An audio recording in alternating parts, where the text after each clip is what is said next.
then? You were still being admirable, right? Just by running away? Amber, please explain to the jury what's transpiring in that audio recording, what that's about. Well, there's two different situations that we're referencing in this fight. Two different altercations between Johnny and I involving the door. The first of which we first start talking about, where I'm talking about hitting him, I am talking about what that conversation is about the disparity. The disparity between Johnny and I in our physical fights. The disparity of how he would proactively punch me and I would have to resort to reactively hitting him. I am talking about the difference between a punch, which Johnny did often, and me having to hit him in my defense. I know the difference between those two, and I'm highlighting the difference between those two, even if he wasn't twice my size. They're very different, and that's what I'm pointing out to him. The situation that involved, the context of that is, it happened in our bedroom up in Penthouse 3. You've heard us talk about that place.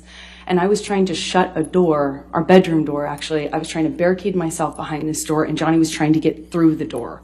He was using his body and his limbs to try to bust through the door as I was trying to keep it closed because I knew what he would do to me when he got to me on the other side. And I was hitting his arms, his body, as he was trying to prevent me from closing the door. And that is a separate incident that we later talk about in the second half of that recording, where we're talking about my toes. That involved a different incident, which was a bathroom door, and it was one of those ones that he was passing out in. And I could hear him passing out, or what it sounded like to me behind a closed doors passing out. I heard a thud, I heard a lot of commotion, I heard a glass break, and I hear what sounds like his body falling against the bathroom door. I open it to check on him, as I was accustomed to doing at that time.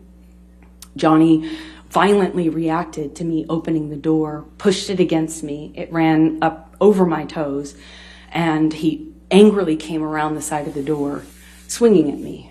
I naturally pushed the door off of my feet, responding to the pain and also to the awareness, the knowledge that he was coming for me. Johnny later later he blamed me in his inability to understand what happened, in that he was not in his right mind, and he misunderstood that interaction and tried to blame me for starting a physical fight between us. And he even later went so far as to say, I wasn't even going to hit you. And that was the second door. I only could respond by trying to take accountability for my actions in it, what he understood my actions were, and my interpretation. And what I'm trying to say to him is, look, I can only do my best to respond. I was in pain, I was scared, and I can't promise you that when I'm scared and in pain, I won't react, thinking I know very well what our situation is and what's going to happen to me should I not react. Thank you. So I'm going to play another clip from that same discussion, and Your Honor, it would be Plaintiff's Exhibit Depths 356B, we will call that, and it would be from 1:29:27 to 1:30:07, and I'd like to move the admission. All right, any objection? No objection, Your Honor. All right, 356B in evidence. Thank you, Your Honor. Michelle. I can't promise you that I'll be perfect. I can't promise you I won't get physical again. God, I fucking sometimes get so mad I lose it. I can fucking promise you I'm gonna do everything to change. Promise you. I'm not gonna throw around divorce. I will not say divorce unless I really mean it. Unless it's it. And then I hope you leave me. I'm not going to. And me too. I will leave you. It's fair. I can't do it, you know? And I think, honestly, if we hold each other accountable to that, it's fair. Please explain to the jury what was going on in that part of the discussion. That's the same conversation where I am, as I was accustomed to doing, I'm taking as much responsibility as I had to in those interactions. I have to, you know, in my relationship with Johnny, and as you have to, and somebody will not and cannot take any accountability for anything they do in a fight, as Johnny couldn't and wouldn't. I took on as much as I could for myself. You know, I had the whole relationship been blamed for everything, for his drinking, for him hitting me, for everything in between, blamed for walking away, blamed for staying. I blame myself as well. Blame myself for my part in it, blame myself for staying, blame myself for putting up with it. And frankly, at a certain point, it's easier to take the blame, feels easier. It almost feels better to take the blame for something than to accept the senseless nature of the violence you can't change. You know, it's almost more reassuring to take accountability for it than to accept the senseless nature of the violence that you can't change no matter what you do, no matter what I did. No matter what I did, still hit me. I'm now going to take you to October 5, 2015, and Your Honor, Plaintiff's Exhibit, Deb's Exhibit 393A, it's another recording, 2:40 to 3:43. Move the admission. No objection. All right, 393A, plaintiffs in evidence. Fact of the matter is, Johnny, they don't know. None of your friends, whether they saw a tiny fraction. That was the tip of an iceberg. A tip of an iceberg. That was my reaction to, yet again, this happening.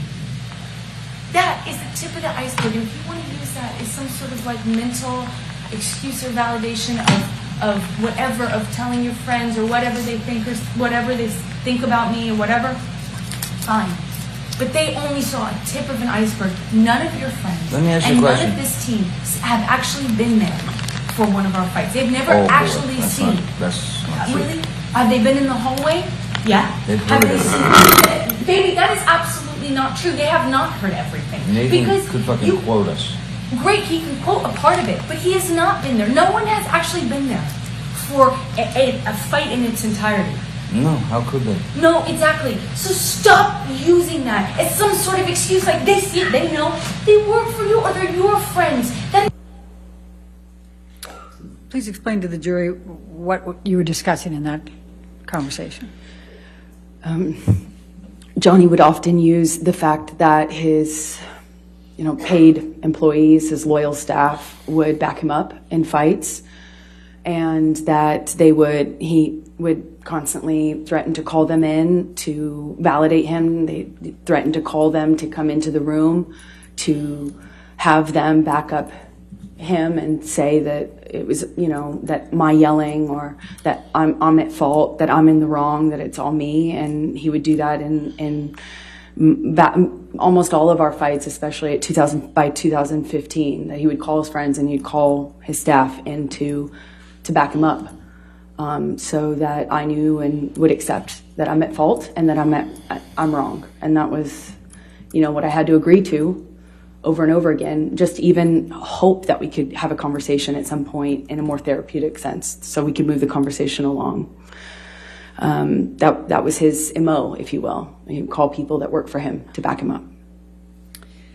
I'm going to take you to Thanksgiving 2015. Could you please just tell the jury, and we'll go through this one relatively briefly, but tell the jury about Thanksgiving and any altercations you had with Mr. Depp on that occasion.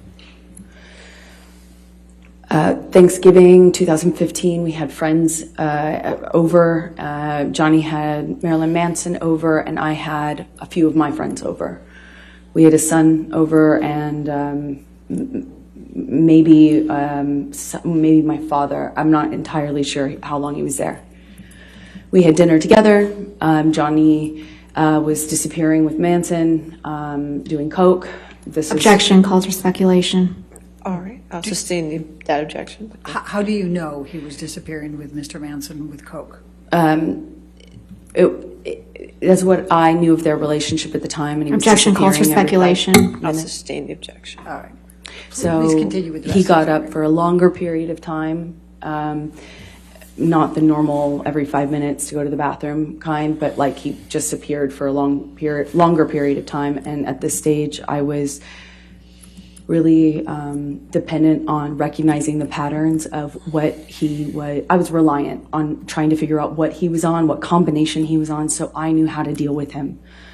It was incumbent, on me because it affected my safety. Dealing with somebody who was really high, dealing with Johnny high on coke and speed, meaning Adderall or some version of that, is different from the opiate Johnny, which is different from the booze Johnny, or a different combination. And there was talk of Quaaludes at the time, and Johnny was trying to get it from. Objection, Your Honor, non-responsive.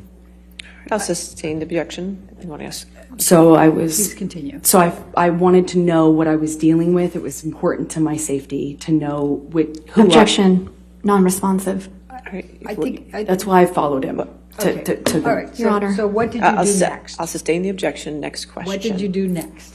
I went upstairs to the apartment, the main apartment, not the apartment that we were celebrating Thanksgiving in, to try to figure out what was going on. And we had an argument that took place downstairs, and I said something to provoke Johnny. I went up the stairs ahead of him to get back to the party. He grabbed me at the top of the stairs, kind of through the stairs actually, by my shirt. Kind of flung me a little bit, but I just remember I went into the bedroom, kind of retreated into the bedroom. I had a glass of wine in my hand at the time, which spilled everywhere and shattered, and I kind of retreated into the bedroom. Johnny came in after me, and there was this heavy, like vintage style glass decanter. He picked up the decanter and hurled it at my head, my face. It missed, thankfully, but smashed into a piece of art behind me in the bedroom wall, above the bed.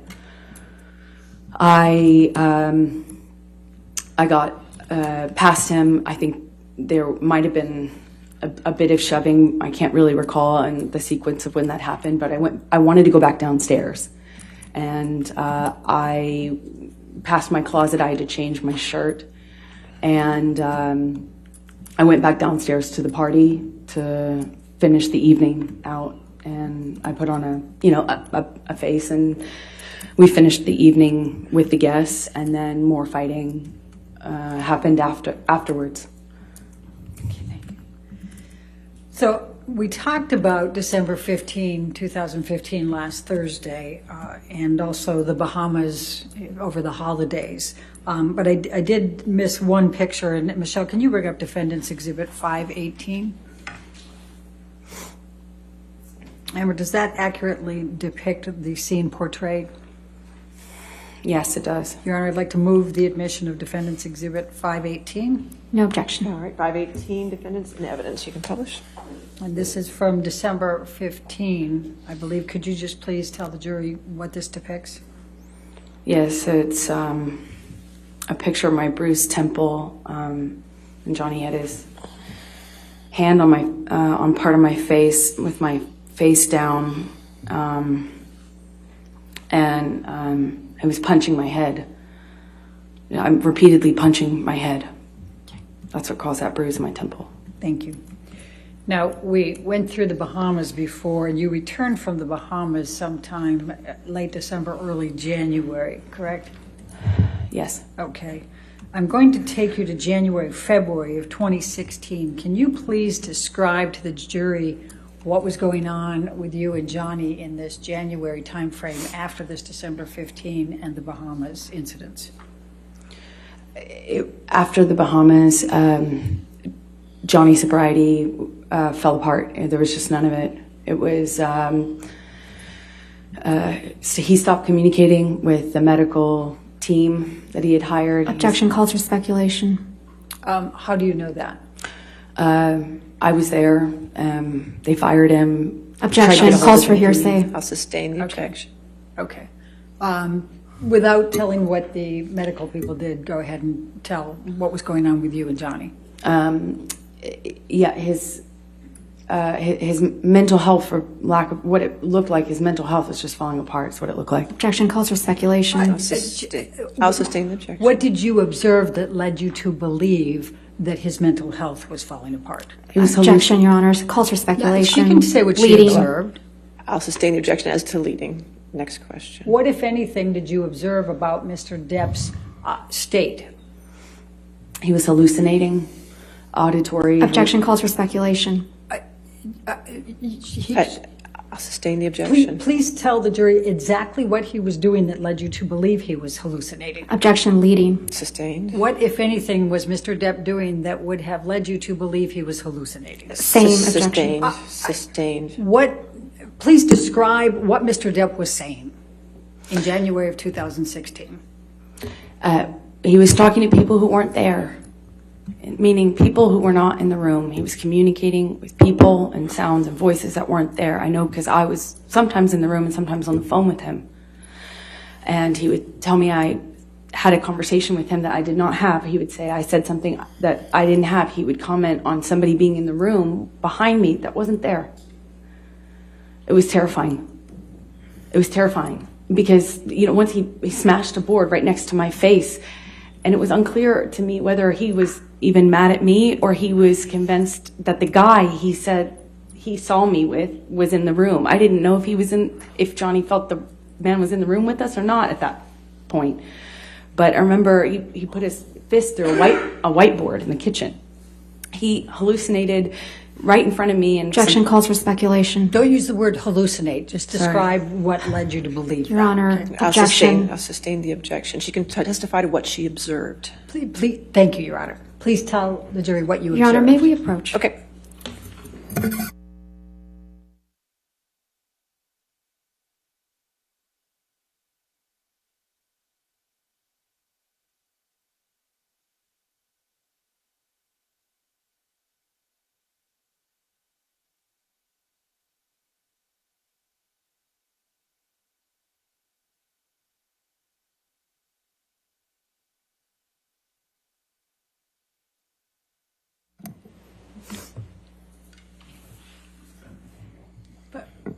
Please tell the jury what you observed. I observed behavior from him that was erratic, irrational, and didn't seem connected to the reality that we were in. Now, I'm going to take you up to the beginning of February of 2016, February 8, February 9. Please tell the jury what transpired then with respect to Mr. Depp. Around this time, Johnny was, again, behaving in a way that was very scary. It was terrifying. And sometimes he didn't know. Objection calls for speculation. I think she can describe what she's. What are you describing what you're observing? Yes. Please continue. In these kind of discussions I would have around this time, early February of 2016, sometimes in the argument he would accuse me of something, some person in the room with me that had just walked out or I was hiding, for instance. And sometimes he would hold on to that even when he seemed to have calmed down or come off of whatever bender he was on. And it was almost as if I had to confront what delusion he had or what belief he had or what accusation he made of me in a new fight altogether. Sometimes he didn't make it clear to me whether he was mad at me or he knew he was mad at me. It was terrifying. Because I bore the brunt of it. And at around the 8th or 9th, we were in his Sweetser compound, the West Hollywood collection of homes that he has. And I got some cryptic texts from him in the early morning hours that scared me. I won't say what I said, but I came over to his main house. I believe I'd been across the street. And I slept on the couch. We had some interaction in the morning, which made me fearful. He didn't know whether or not, I was fearful he was going to believe that he was angry at me even though we weren't fighting, I wasn't fighting with him. I had done nothing wrong, but I was really worried that the momentum he was on was going to click into a direction of deciding that he was mad at me and I deserved it. And I was terrified that that was going to happen. So I had an interaction with him and got really worried about that on the morning of the 10th. All right. Michelle, I'm going to ask you to bring up Defendant's Exhibit 638. It's already admitted in evidence, Your Honor. And this is from February 10, 2016. And I'm going to ask you to play it, Michelle.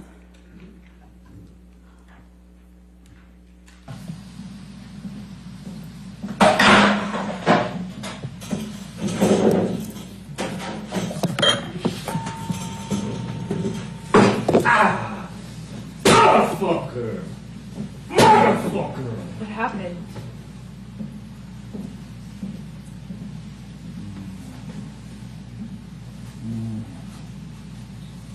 What happened?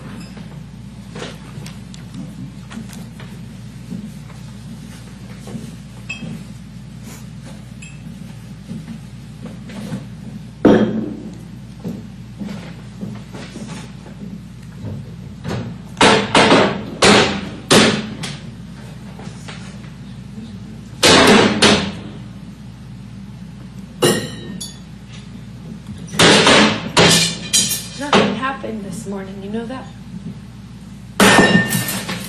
Were you in here? No. So then nothing happened to you this morning?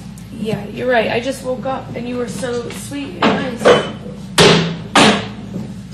We were not even fighting this morning. All I did was say sorry. Did something happen to you this morning? I don't think so. No, that's the thing. You want to see crazy? I'll give you fucking crazy.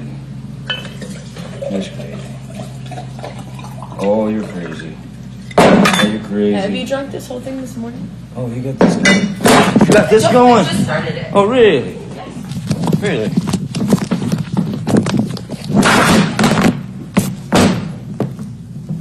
Sneak that shit on me, motherfucker? I didn't. You were smashing shit. Oh, bye. Ass.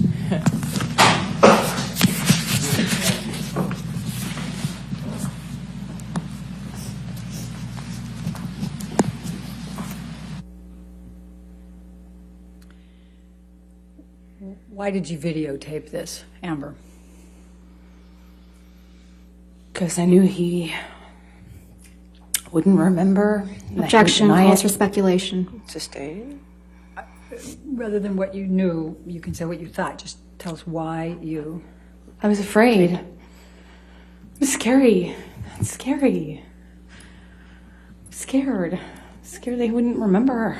Objection calls for speculation. Your Honor, I'll sustain the objection. All right. So I'm going to now take you up to April 21, 2016, your 30th birthday party. Will you please tell the jury what happened that night with respect to, in particular, Mr. Depp?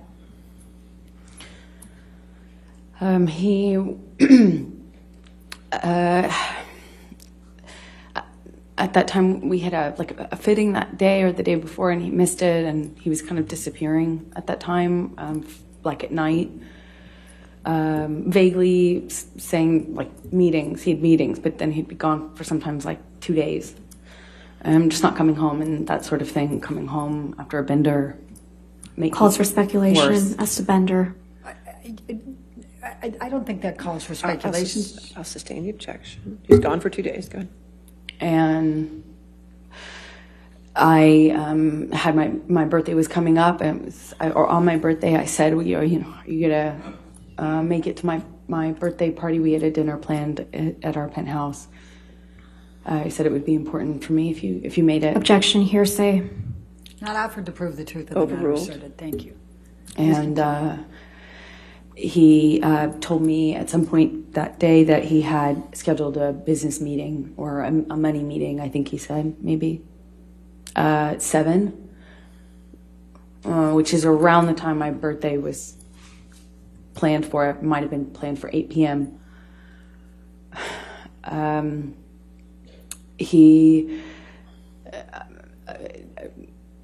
of course, once my party was starting, he wasn't there. Texted me at some point to let me know that he was going to make it, but that he was running late. And that continued throughout my party. We finished dinner, and when we were cleaning up and kind of everyone was delaying leaving because we were waiting to give him an opportunity to show up before everyone left.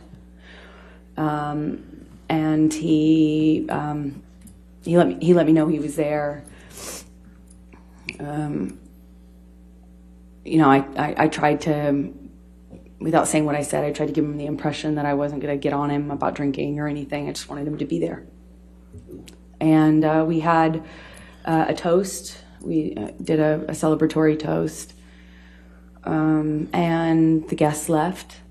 And later that evening, we were in bed, and I had a book, and Johnny effectively said, what's your fucking problem now?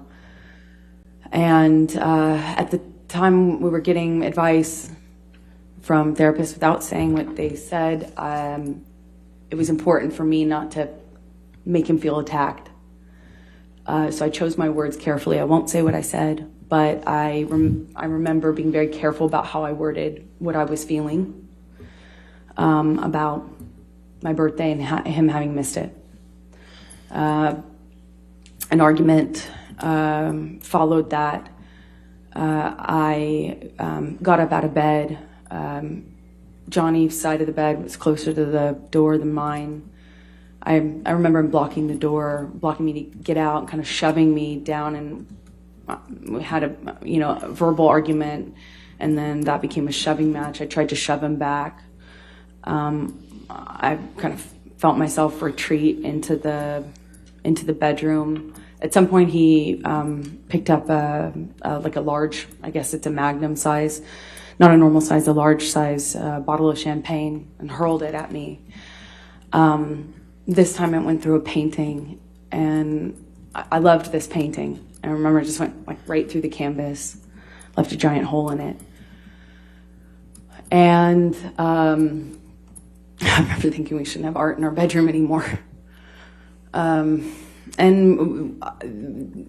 the fight continued into the salon area, which was outside of our bedroom at the top of the stairs. Johnny picked up my phone. I don't know why. I don't remember what he was saying when he did it, but he picked up my phone and threw it out of the open window of the salon area, out onto the street, out onto the downtown street that this window overlooked. In that moment, I went, oh, no, you don't. I saw his on the countertop and picked it up and threw his immediately, 2 seconds later. I didn't want to be stranded this time alone, meaning I didn't want to be the only one stranded without a phone, which had happened to me already several times before this from Johnny. So I picked up his phone, threw it as well. And I said that I wanted to go stay somewhere else for the evening. I left that room, went into the office. We were still screaming names at each other and screaming at each other. And I walk around the side of his desk, and the next thing I know, he has me by the hair, and he pulls me down, I hit the side of the desk. I remember things flying off of the side of the desk that I hit with my body. I remember trying to fight him off of me. At some point, we're back in my main bedroom, and I believe I was getting my toothbrush out of that bathroom, and when I came out, we had another shoving match, but this one, he kind of I remember he chest bumped me in this bro-y way, chest bumped me and fell to the floor, and when I got back up, he kind of held me down by the shoulders down on the side of the bed, kind of held me, wrestled me down on the bed. I remember I got up once or twice before I ended up on the bed, and he grabbed me, did this thing that he did sometimes, and he would taunt me, grab me by the pubic area. Just as best I can describe it is he kind of just pushed me down, held me down by it, and kind of pulled me into it, and he was asking me, kind of taunting me, asking me if I thought I was so fucking tough. You think you're such a fucking tough guy, huh? Are you so tough now? Look who's so tough. You want to be a man?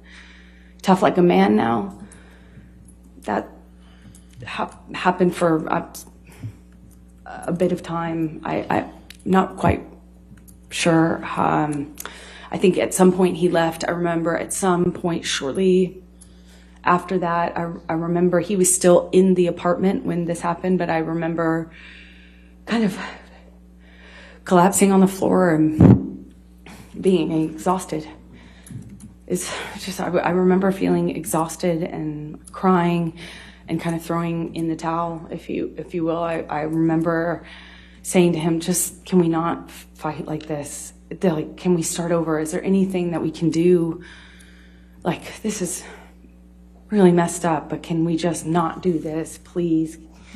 Can we stop doing this? Just don't leave. It's my birthday. Let's just call it couch. Let's call it truce and not have it end like this. I don't want to have it end like this. I was just so tired, hurt, and I remember crying and feeling ridiculous that after this I would be crying and saying these things. I'm embarrassed saying it now. He responded cruelly. He told me it's what I fucking deserve, and that I'd wake up alone, and that no one would ever love me because all of this, pointing to my face or body, all of this was gonna go away. No one would ever love me. Or my tits sag, no one would ever love me, and I better get used to waking up alone. And he said this was all my fault and what I asked for. And he left. I heard him come back in, the downstairs, you can hear the door slam. I remember hearing it open and thinking, oh God, is this gonna happen again? What's going on now? And then shortly after, I kind of peeked around to the top of the stairs where you can kind of peer into the lower level. And I just see him briefly, momentarily, and he just screams at me, happy fucking birthday, and stormed out. At some point, I walked downstairs and saw that he had also left me a note to that effect. How did he leave a note for you? It was written on a piece of paper as best I can recall, but I'm not sure. And so then the next day, what did you do? I texted, I can't say what I texted. I woke up that morning, the morning of my 30th birthday, and I woke up to my best friend crawling in bed with me and putting her arms around me. And I remember wondering how she walked in, because there was a lot of glass on the floor. There's lots of glass. And she put her arms around me and showed me a birthday video that all of my friends, my childhood friends, all of my loved ones made. Of course, stupidly, the first thing I asked her is why Johnny wasn't in the video, because it had been recorded before. It had been recorded sometime before it was clear. And she said that she'd been asking for a few months, and Johnny just... Objection, Your Honor, hearsay. I offered to prove the truth. All right, I'll overrule. Go ahead. And so we eventually got out of my bed and grabbed a few things and got the dogs, left for our plans, which our plans had been to go to Coachella, which is a music festival that happens in California. And that had been the plan for a while, that's how we would go and celebrate my birthday. And I remember, as I am accustomed to doing, just trying to move on, and remember in vain trying to put on a brave face and have a good time. even though it was impossible. Let me stop you for a few things. What, if any, plans were there for Mr. Depp to join you at Coachella? He was supposed to drive down, have dinner, stay in the room, maybe do some writing or something like that in the room. At Coachella? At Coachella, where we were. Coachella happens in a different part of California than we lived in. We lived in Los Angeles, and this happens about 2 to 3 hours away. So I'd finally gotten my car back, and I drove with my best friends in the car. And I'm going to stop you again because I just have a couple more questions before we go into that part. You said you brought the dogs. Who were the dogs you brought? Johnny's dog, at the time, Boo. My dog, Pistol. We shared them. They're teacup Yorkies, and I believe Raquel, my best friend's dog, which is a mutt. Okay. What, if any, issues did Boo have with bathroom problems, if you will? Objection, leading and relevance. Overruled all that. She had eaten Johnny's weed when she was a puppy and had bowel control issues for her entire life, among some other issues. She was, we regularly had to take her to the vet to try to figure out, well, what was wrong with this dog. Never met a dog that was quite like this. So she had some control issues, hence why she liked to burrow in the bed. She liked to be in the, by the foot of the bed underneath the covers. And it was customary that they slept in bed with us, but Boo, having the issues she had, we have to leave her in bed so that she wouldn't be encouraged to go to the bathroom, which would happen almost immediately once you put her down on the floor. And sometimes it happened in bed too. But yeah. So what, if anything, did you notice about any bathroom issues in your bed before you left for Coachella? Well, Raquel and I were both in that bed with the dogs, and I didn't notice anything, but we left them in the bed while we packed a bag to go to Coachella, so that Boo particularly didn't lose control of her didn't go to the bathroom on the floor. So we leave them in bed until you're ready to take them outside to the patio, which is their designated bathroom break area. And what, if any, plans were there? How often did you have housekeeping at that time at your house? The housekeepers were there every morning. Okay. Or they came every day, as far as I know. Okay. Now, we'll get you to Coachella, but why did you tell Starling Jenkins that you had been involved in a prank gone wrong? Objection, hearsay, leading. I said why, Your Honor. I didn't say what she said. I'll sustain the objection. Next question. Okay. Did you commit any kind of prank? Absolutely not. Okay. Absolutely not. And why would that not be something you would do? First of all, I don't think that's funny. I don't know what a grown woman does. I was not also in a pranking mood. My life was falling apart. I was at a crossroads in my life that was really serious, and I had just been attacked on my 30th birthday by my violent husband, with whom I was desperately in love and knew I needed to leave. It was not really a jovial time, and I don't think that's funny, period. That's disgusting. And what, if any, understanding did you have of Mr. Depp coming back to your bedroom that night or the next morning? Objection calls for speculation. I'm asking what her understanding was. No, I'll sustain the objection. Okay. Had you had any conversations with Mr. Depp about him coming back to the house the next day? No, Johnny didn't come back to that house. That was my, he owned it, but that was my house when we were having any sort of problem. In fact, that was my house just 90% of the time because he just didn't come back. That was not a place that Johnny was going to be in, that Johnny was in, and he had stormed out on my birthday, and as per what we did, he would go and stay at his West Hollywood home, and I would stay at the downtown places. he wasn't going to come back to the Objection Eastern calls for Columbia. speculation. I think she explained her answer on that Okay, one, what she I'll sustain thought. just the last part. Okay, next question. Thank you. All right, so let's take you to Coachella. Who drove? I drove. Okay, and who was in your vehicle? My sister, my friend Savannah, I believe, my best friend Raquel, just my girlfriends. I typically surround myself with my girlfriends. It's my sport. Was there any occasion in which you were riding in the vehicle that Starling Jenkins was driving?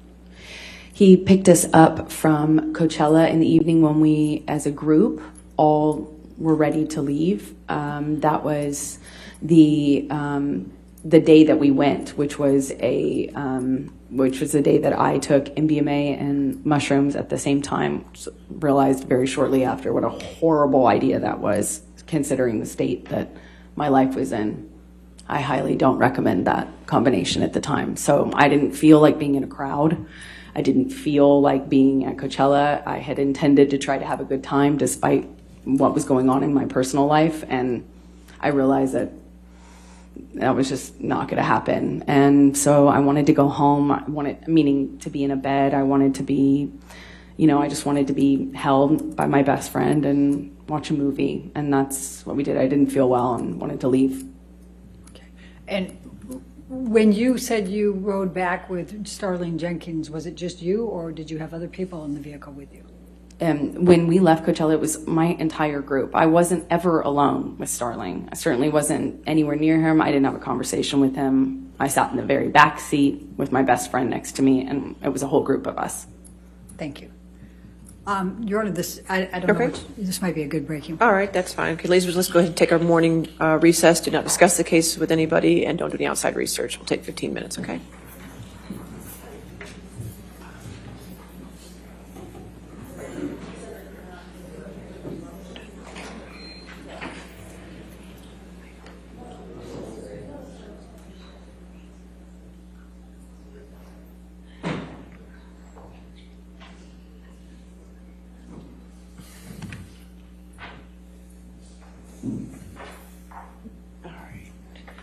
All right, we'll just come back then at 10:50. Is that okay? All right, 10:50. Thank you. All right, thank you.